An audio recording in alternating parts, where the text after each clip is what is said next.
botelya na eh. Ayun, babarila na. Yuko! Nabulabog ang mga motorista nang umalingaw ang sunod-sunod na putok ng mga baril sa Calawag, Quezon. Yuko na kayo, yuko! Isang AUV ang hinahabol at pinagbabaril ng mga pulis. Hoy! Hoy! Sa isa pang dashcam video, kitang nataranta ang ibang motorista nang marinig ang barilan. Adik yan, adik! Diyos ko! Hala! Biglang nag-counterflow ang humarurot na AUV at muntik pang tumbukin ang kasalubong na sasakyan. Ayon sa Quezon Provincial Police Office, 2 suspect na target sana ng buy-bust operation kaugnay ng illegal firearms ang sakay ng hinahabol nilang AUV.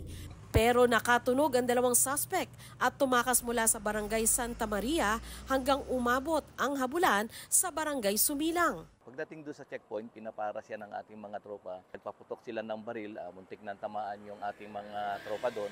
Kaya napilitan ang ating mga operatiba at personnel ng Calawag MPS na mag-return fire.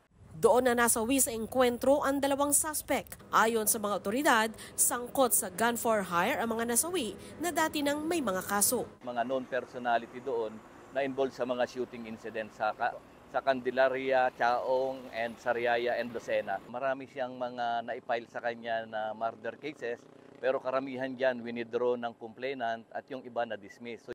Tukoy na ang pinagkakakilanlan ng isa sa mga suspect habang inaalam pa ang detalye ng isa pa.